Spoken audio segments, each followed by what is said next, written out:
తెలంగాణ తల్లి విగ్రహాన్ని మార్చడం అని అంటే కన్న తల్లికి ద్రోహం చేస్తున్నట్టుగానే మనం భావించుకోవాల్సినటువంటి అవసరం ఉన్నది. ఎందుకనంటే తెలుగు తల్లిని మాత్రమే గౌరవించినటువంటి ఈ తెలంగాణలో మొట్టమొదటిసారిగా సుదీర్ఘమైనటువంటి అంటే 14 సంవత్సరాలు తన పానాన్ని పణంగా పెట్టి తెలంగాణ రాష్ట్రాన్ని సాధించినటువంటి కేసీఆర్ గారు మన తెలంగాణలో కూడా ఇంకా తెలుగు తల్లినే పూజిస్తున్నాం తప్ప తెలంగాణ తల్లిని మనం ఆవిష్కరించలేకపోతున్నాం అన్నటువంటి ఒక భావనతోని అప్పుడున్నటువంటి అనేక మంది కవులు కళాకారులతోని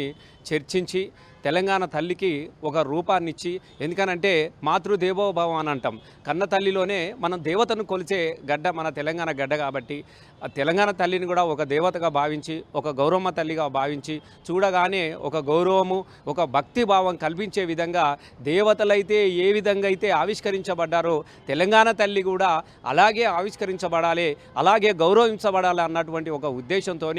మనము అనేకమైనటువంటి తెలంగాణ సాంప్రదాయాలు తెలంగాణ సంస్కృతిని ప్రతిబింబించే విధంగా సస్యశ్యామలమైనటువంటి ఒక తెలంగాణకు ప్రతిరూపంగా తెలంగాణ తల్లి ఉండాలన్నటువంటి ఉద్దేశంతో ఆ విగ్రహాన్ని రూపొందిస్తే ఇవాళ తెలంగాణను తెరలు చేయాలన్నటువంటి ఒక ఉద్దేశంతో తెలంగాణ చరిత్రను మలిపేయాలన్నటువంటి ఉద్దేశంతో తెలంగాణ రాష్ట్రాన్ని సాధించినటువంటి కేసీఆర్ గారి చరిత్ర లేకుంటే చేయాలన్నటువంటి ఒక అక్కస్తోని చేస్తున్నటువంటి ఈ చర్యను ఇలా తెలంగాణ ప్రజలంతా కూడా ఈసడించుకుంటున్నారు, చాలా అసహ్యించుకుంటూ ఉంటున్నారు. చెయ్యాల్సింది చెయ్యాలి, నువ్వేం చేస్తావో చెప్పాలి తప్ప తెలంగాణ చరిత్రను మలిపేసే ప్రయత్నం